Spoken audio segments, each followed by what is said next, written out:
Di dalam pertemuan itu kemudian eh, pihak yang tidak akor itu sebelaan ki ben kiai yang undang bupati ini dia punya masjid ya. Nah, di masjid itu kemudian dia menyalakan pengeras suara dengan lagu Mandat. Kemudian setelah sekitar 1 jam, rombongan bupati ini mau pulang. Nah, ternyata sekitar 1 jam itu rame-rame di luar pekarangan rumah, di akses jalan, rame. Ternyata di sana ada mobil Kijang yang sudah ditaruh di tengah jalan.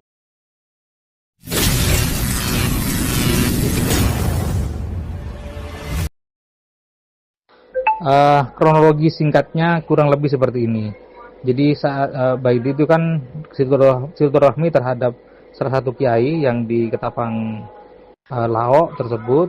Kemudian setelah nyampe ke lokasi, ini kan rombongan calon bupati dengan teman-teman pendukung begitu loh, tidak terlalu banyak.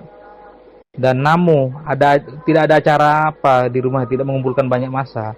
Dia hanya silaturahmi kepada kiai tersebut. Nah, sekitar di dalam pertemuan itu kemudian pihak yang tidak akor itu sebelaan ki ben kiai yang undang bupati ini dia punya masjid ya.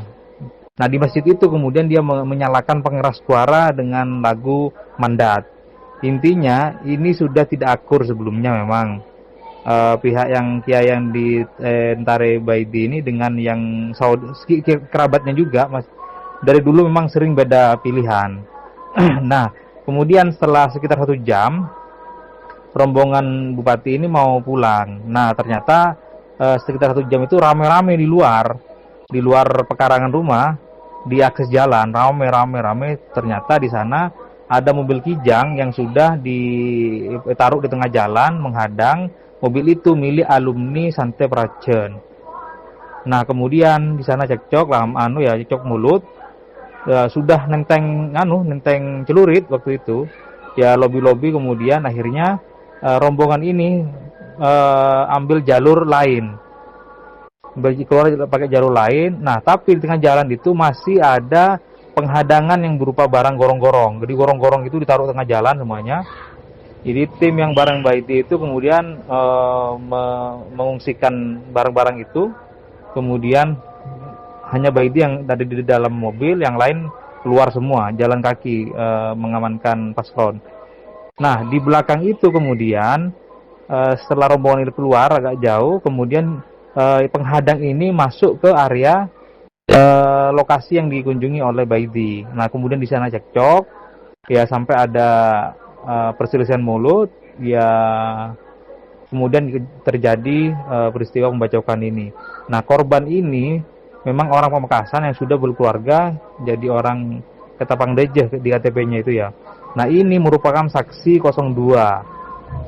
Saksi 02. Nah, ini sudah menjadi ancaman serius terhadap keselamatan paslon. Berarti ini ancaman terhadap paslon.